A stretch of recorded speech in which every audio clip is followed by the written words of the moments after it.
আসসালামু আলাইকুম সুপ্রিয় শিক্ষার্থীবৃন্দ, কেমন আছো তোমরা? আশা করি ভালো আছো, সুস্থ আছো এবং ঘরে আছো। আজ আমি চতুর্থ বর্ষের অ্যাপ্লাইড জুলজি, অ্যাপ্লাইড এবং ইকোনমিক জুলজির একটা টপিক পড়াবো। এটার কোর্স কোড হচ্ছে 243101। এই টপিকের ভেতরে কি কি আছে আমি একটু প্রথমে তোমাদের দেখিয়ে দিচ্ছি। Apiculture, sericulture, lac culture, carp culture, prawn culture, pearl culture, mariculture, aquaculture, integrated fish farming, dairy farming, poultry farming. তার মধ্যে আমি পড়াবো তোমাদের এপিকালচার।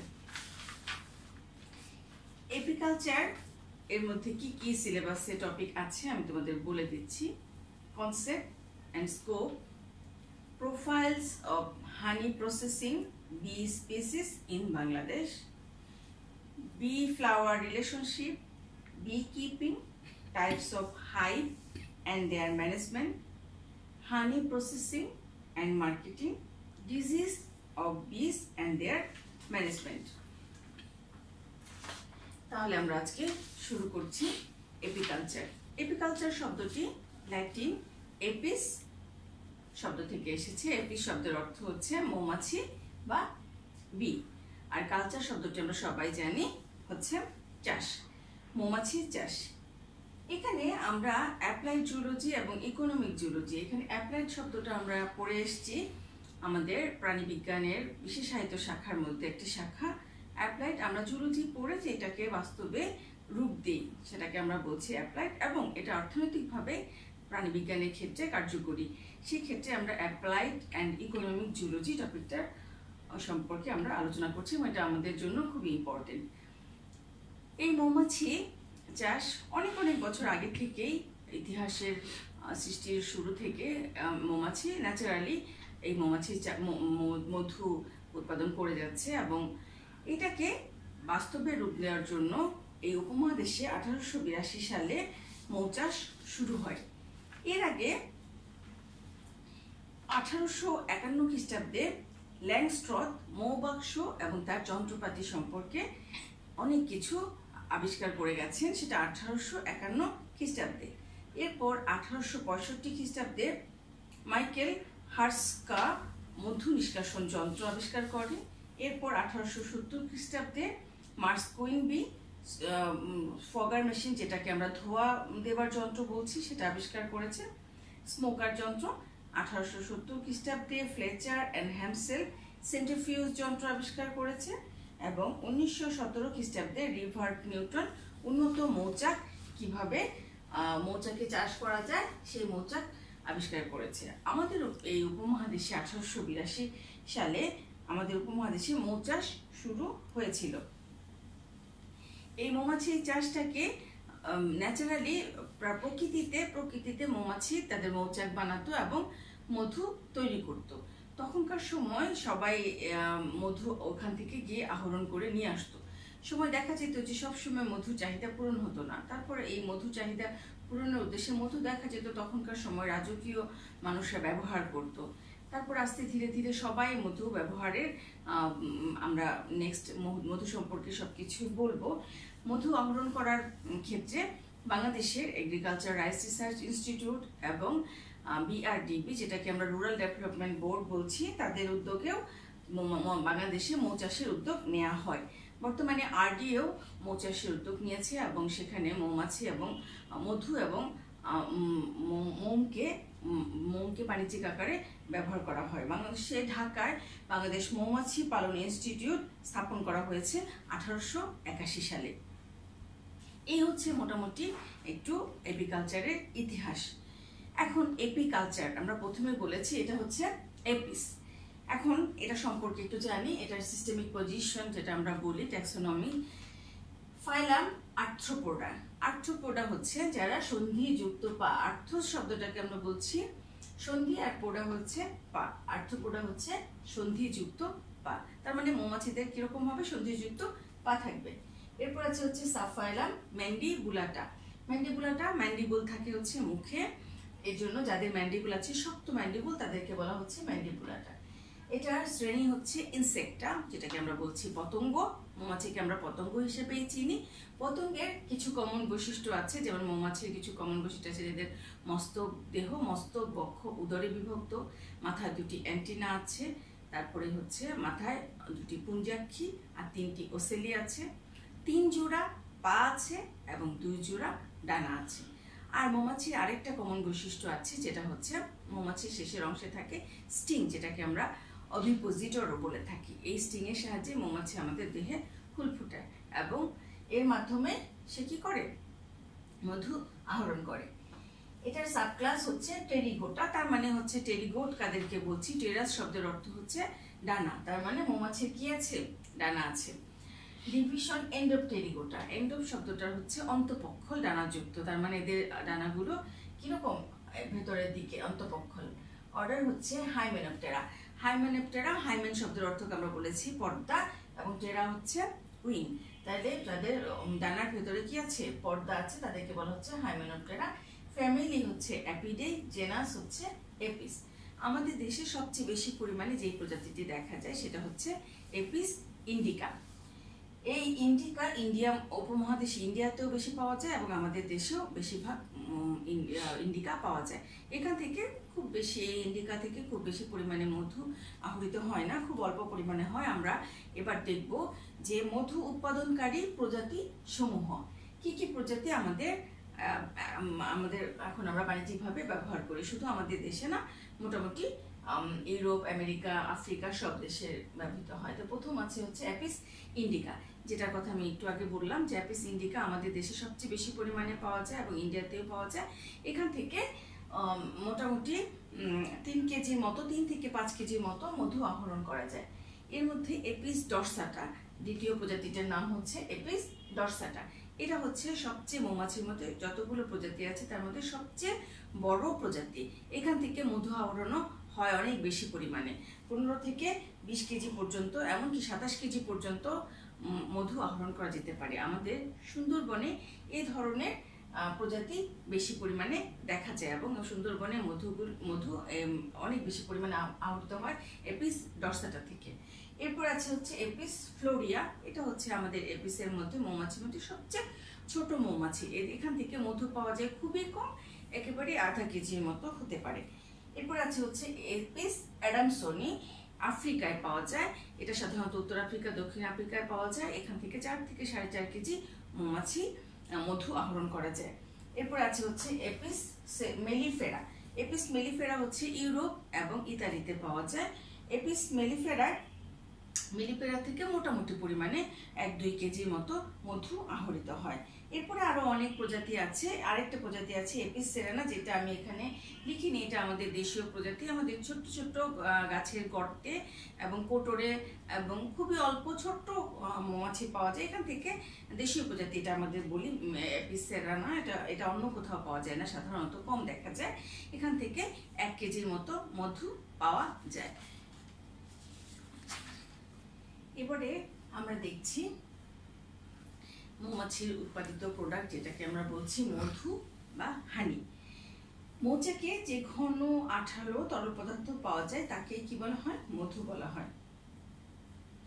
মধু মৌমাছি ফুল থেকে তার পুষ্পসুধা আহরণ করে তার পাকস্থলীর ভিতরে নিয়ে যায় এবং তার পাকস্থলীর ভিতরে একটা নিঃসৃত উৎসেচক সেই যে রসটিকে, চিনিকে, সুক্রোজ, মানে সেটা সুক্রোজ জাতীয় পদার্থ, সেটাকে লিবিউলোজ এবং ডেক্সট্রোজে পরিণত করে, অর্থাৎ সরল চিনিতে পরিণত করে। কি কি ধরনের খাদ্য উপাদান দেখা যায় মধুর মধ্যে আমরা একটু দেখি এবং তার শতকরা হার কিরকম। প্রথমে আছে 1 নাম্বার পানি, 14.24% পানি থাকে এই মধুর ভিতরে। এরপরে থাকে হচ্ছে শর্করা, যেটা সবচেয়ে বেশি পরিমাণে থাকে, 75 থেকে 80%। এর মধ্যে গ্লুকোজ থাকে হচ্ছে 32 থেকে 37%, ফ্রুক্টোজ থাকে হচ্ছে 40 থেকে 50%, সুক্রোজ থাকে হচ্ছে 0.4 থেকে 9.6% পর্যন্ত, ডেক্সট্রিনস থাকে হচ্ছে 1 থেকে 12%, আর আমিষ থাকে হচ্ছে 0 থেকে 0.3%। কিছু খনিজ পদার্থ থাকে 5%। খনিজ পদার্থগুলোর মধ্যে আছে হচ্ছে sodium, magnesium, potassium, calcium, sulphur, silicon, phosphorus এই উপাদানগুলো। এরপরে আরো কিছু ভিটামিন পাওয়া যায়। ভিটামিনগুলোর মধ্যে আছে হচ্ছে vitamin A, vitamin B, vitamin C, vitamin K and vitamin E. এই ধরনের ভিটামিনগুলো পাওয়া যায়। এছাড়াও কিছু জৈব অ্যাসিড দেখা যায়। জৈব অ্যাসিডগুলো হচ্ছে অ্যাসিটিক অ্যাসিড, ফর্মিক অ্যাসিড এবং ম্যালিক অ্যাসিড। এরপরে আছে হচ্ছে কিছু এনজাইমগুলোর মধ্যে আছে হচ্ছে ইনভার্টেস এবং ডায়াস্টেস। তারপরে আছে হচ্ছে কিছু ক্যারোটিন পাওয়া যায়, কিছু জ্যান্থোফিল পাওয়া যায়, আর আসল যে উপাদান সেটা হচ্ছে পরাগরেণু। সেই পরাগরেণুকে হচ্ছে আমরা সাধারণত মধু বলছি। এই মধু কিছু গুরুত্ব আছে, মেডিকেল ইম্পর্টেন্স অফ হানি যেটাকে আমরা বলছি। মধুর গুরুত্বে প্রথম হচ্ছে মধু দেখতে অনেকটা হলুদ বা বাদামি রঙের হয়ে থাকে। এটার আপেক্ষিক গুরুত্ব 1.359 থেকে 1.361 আপেক্ষিক গুরুত্ব।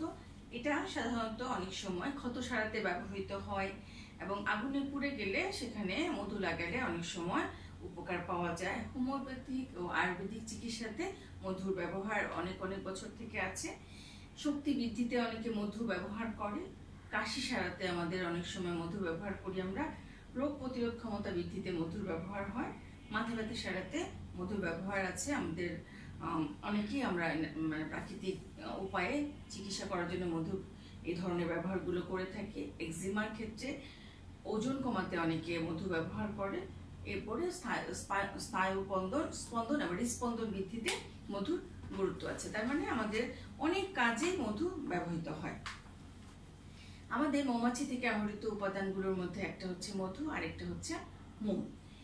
সেই মোম কঠিন পদার্থ থেকে মৌচাক তৈরি করে। তার মানে হচ্ছে মৌমাছি থেকে আমরা কি পাচ্ছি? মধু পাচ্ছি, আর একটা পাচ্ছি কি? মোম। এই মোম হচ্ছে আসলে মৌমাছির একটা কোটর, যেখানে মৌমাছি বসবাস করবে, সেটাকে আমরা মৌচাক বলি। এটা আমরা আসলে মৌমাছি কত ধরনের মৌমাছি পাওয়া যায় সেগুলো আমরা বলিনি, আমরা একটু পরে বলবো যে মৌমাছি কত ধরনের পাওয়া যায়। আমরা এর আগে পড়েছি, প্রথম বর্ষে আমাদের টপিক ছিল, সেখানে ছিল মৌমাছি, রানী মৌমাছি, শ্রমিক মৌমাছি এবং কর্মী মৌমাছি। এর মধ্যে শ্রমিক মৌমাছি যারা, সেই শ্রমিক মৌমাছির উদরে অবস্থিত এককোষী মোম গ্রন্থি থেকে মোম নিঃসৃত হয় এবং দুই দেহখণ্ডকের মধ্যবর্তী স্থানে কতকগুলো সূক্ষ্ম নালীপথে বের হয় এবং উদরের পঙ্কিয় দেশে আইস আকারে জমা থাকে। পায়ের এক বিশেষ ধরনের কাঁটার সাহায্যে এই মৌমাছি মোমের আইসগুলোকে ছাড়িয়ে মুখের সাহায্যে একদম নরম করে তারপরে সেটা দিয়ে ছোট বানিয়ে এটাকে মৌচাক তৈরি করে। এটা আমরা যদি কেমিক্যাল কম্পোজিশন দেখি বা রাসায়নিক উপাদানগুলো দেখি, এখানে আছে হচ্ছে paraffin, fatty acid, alcohol, cerotic acid, myricyl palmitate. এই হচ্ছে আমাদের মোমের কেমিক্যাল কম্পোজিশন। মোম সাধারণত অদ্রবণীয়, ইথার ও ক্লোরোফর্মে দ্রবণীয় এবং 63 থেকে 65 ডিগ্রি সেন্টিগ্রেড তাপমাত্রা এটাকে দ্রবণীয় হয়। এরপরে আছে হচ্ছে মোমের ব্যবহার।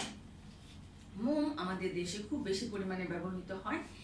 প্রথমটাই আমরা খুব ভালো করে জানি, মোমবাতি তৈরিতে মোম ব্যবহৃত হয়। প্রসাধন সামগ্রী এবং প্লাস্টিক শিল্পে অনেক বেশি পরিমাণে বর্তমানে ব্যবহৃত হচ্ছে। তাঁত শিল্পে ব্যবহৃত হয়, চামড়া শিল্পে ব্যবহৃত হয়, জেলি তৈরিতে ব্যবহৃত হয়, বিদ্যুৎ রোধক হিসেবে ব্যবহৃত হয়।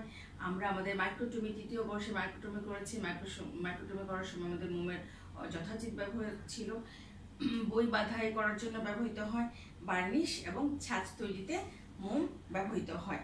এবার আমরা চলে যাব মৌমাছির জীবন চক্র।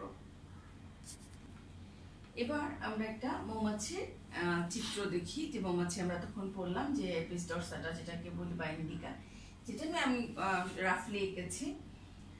মস্তক, বক্ষ এবং উদরে বিভক্ত।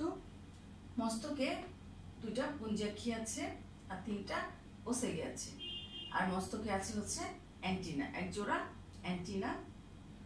বক্ষে 3টা খণ্ডযুক্ত, যেটা আমরা আগেও জানি, প্রোথোরাসিক, মেটাথোরাসিক এবং মেসোথোরাসিক।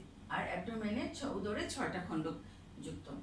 এটার উপরে স্পাইরাকেল আছে আর শেষে আছে হচ্ছে ওভিপোজিটর, যেটাকে আমি বলেছি স্টিং। আর 3 জোড়া পা আছে, 3 জোড়া এই পাশে আর 3 জোড়া ওপাশে। এই হচ্ছে মোটামুটি আমাদের মৌমাছি। এবার আমরা চলে যাই মৌমাছির জীবনচক্রে। যদিও আমাদের মৌমাছির জীবনচক্র এখানে খুব একটা পরীক্ষায় আমরা প্রশ্ন করা হয় না, তারপর আমরা যেহেতু মৌমাছি পড়ছি, এপিকালচার পড়ছি, সেজন্য মৌমাছি সম্পর্কে একটু জেনে নেওয়া ভালো। মৌমাছি জীবনচক্রে 4টা ধাপে সম্পন্ন হয়। একটাকে বলছে, প্রথমে হচ্ছে ডিম। ডিম রানী মৌমাছি, এখানে রানী মৌমাছি, কর্মী মৌমাছি এবং শ্রমিক মৌমাছি এদের ক্ষেত্রে সবচেয়ে বেশি ডিম পাড়ার ক্ষেত্রে ভূমিকা রাখে হচ্ছে প্রজননের ক্ষেত্রে রানী মৌমাছি। তো এই রানী মৌমাছি যখন উড়ে গিয়ে হাওয়ায় পুরুষ মৌমাছির সাথে, ড্রোন যেটাকে বলে, তাদের সাথে হাওয়ায় নাফশিয়াল নাইট যেটাকে বলে, সেখানে মিলিত হয়। মিলিত হওয়ার পরে আস্তে করে পুরুষ মৌমাছিটা মারা যায় এবং তার হুল রয়ে যায় হচ্ছে রানী মৌমাছির দেহে। রানী মৌমাছি তখন ফিরে আসে, ফিরে আসার পরে মৌচাকে অবস্থান করে 2 দিন পরে সে রানী মৌমাছি ডিম পাড়ে। সেখানে কর্মী মৌমাছিগুলো প্রকোষ্ঠ রেডি করে রাখে, যেখানে রানী মৌমাছি এসে ডিমগুলো ছাড়ে। রানী মৌমাছির ইচ্ছার উপরে নিষিক্ত ডিম এবং অনিষিক্ত ডিম, 2 ধরনের ডিম রানী মৌমাছি পারে। নিষিক্ত ডিম থেকে স্ত্রী মৌমাছি বা কর্মী মৌমাছি এবং রানী মৌমাছি তৈরি হয় এবং অনিষিক্ত ডিম থেকে পুরুষ মৌমাছিগুলো তৈরি হয়। এরপরে ডিম থেকে 3 দিন পরে কি হয়, লার্ভা হয়। এই লার্ভাগুলো আস্তে আস্তে শ্রমিক মৌমাছিগুলো লার্ভাগুলোকে মৌরুটি খাওয়ায়। সব মৌমাছিকে 2 দিন পর্যন্ত মৌরুটি খাওয়ায়। 2 দিন পরে অন্য মৌমাছিগুলোকে মৌরুটি খাওয়াতে থাকে। আর যে মৌমাছিগুলোকে রয়্যাল জেলি বলে একটা পদার্থ তৈরি করে ওরা, পরাগায়নের মানে থেকে নিয়ে এসে পরাগরেণু দিয়ে রয়্যাল জেলি তৈরি করে। সেই রয়্যাল জেলি যাতে যেই মৌমাছিগুলোকে খাওয়ায় তারা তৈরি হয় হচ্ছে রানী মৌমাছি। এরপরে লার্ভা অবস্থায় এরা 5টা স্টেজ অতিক্রম করে, লার্ভা স্টেজ 1, 2, 3 and 4। এরপরে তারা চলে যায় হচ্ছে পিউপা অবস্থায়। পিউপা অবস্থায় এরা 7-8 দিন পর্যন্ত থাকে। পিউপা অবস্থা থেকে পূর্ণাঙ্গ অবস্থায় 7-8 দিন পরে রানী মৌমাছি যারা, তারা 7-8 দিন পরে পূর্ণাঙ্গ মৌমাছিতে পরিণত হয়।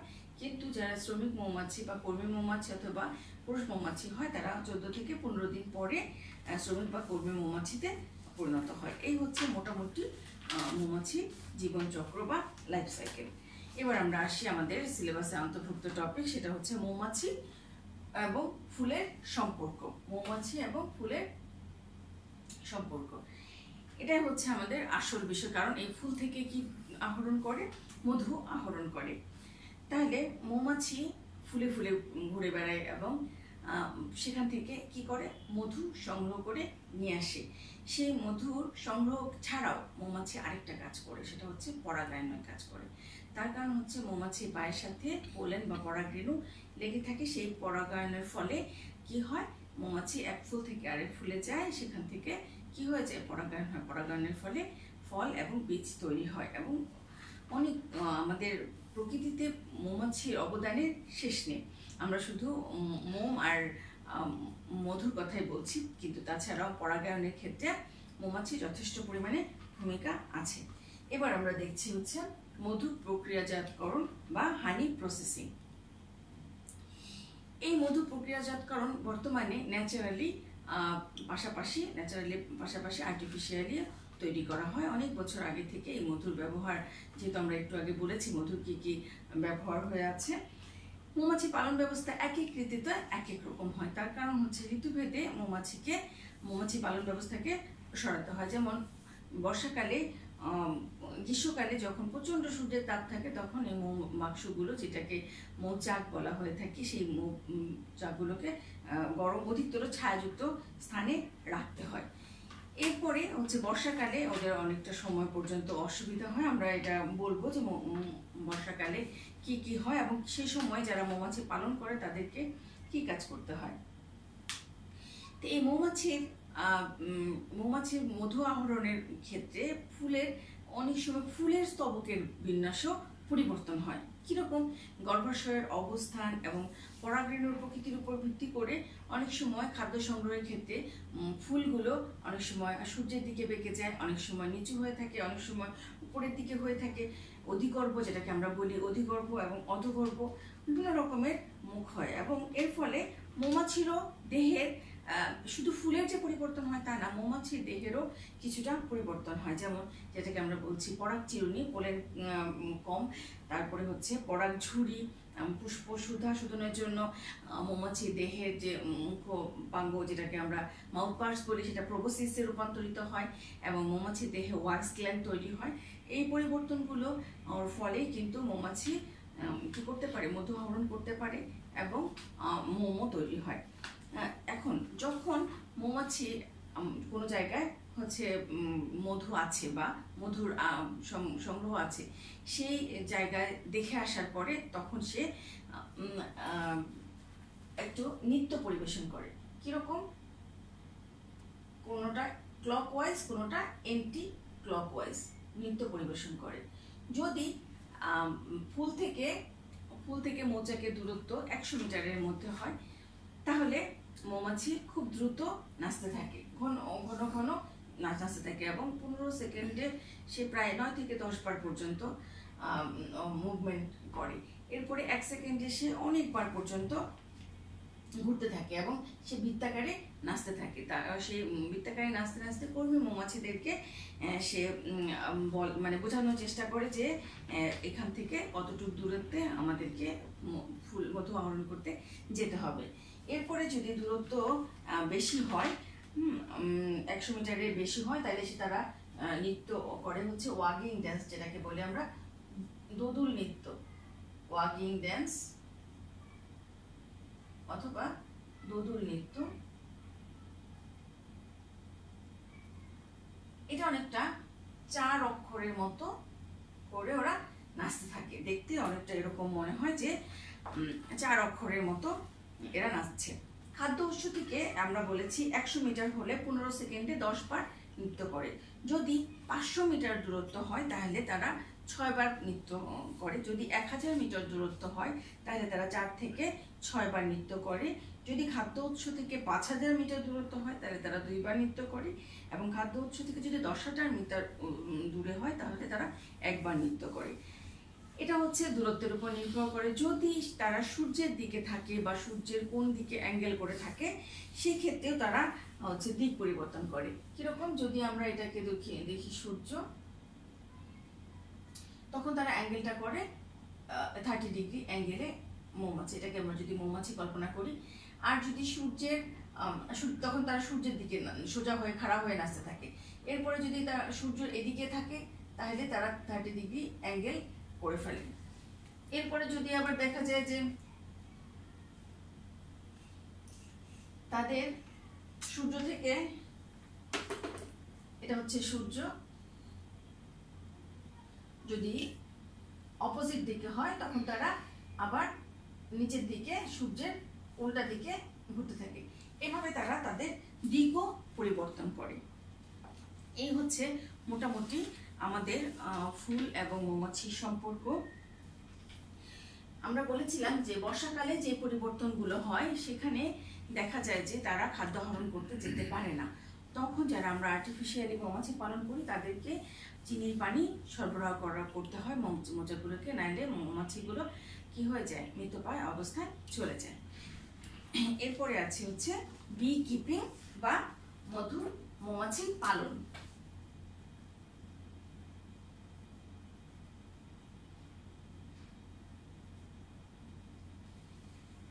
বাংলাদেশে প্রধানত 2 পদ্ধতিতে মৌমাছি পালন করা হয়। একটাকে বলা হচ্ছে প্রাচীন বা দেশীয় পদ্ধতি, আরেকটাকে বলা হচ্ছে বৈজ্ঞানিক বা কৃত্রিম পদ্ধতি। পরবর্তী ক্লাসে আমি তোমাদের মৌমাছি পালন সম্পর্কে বিস্তারিত আলোচনা করব। আশা করি তোমরা ঘরে বসে আমাদের পড়াগুলো বাড়িতে বসে পড়বে এবং তোমাদের উপকার হবে, এটাই আমরা আশা রাখি। আজকের মতো এখানে শেষ করছি। ধন্যবাদ সবাইকে।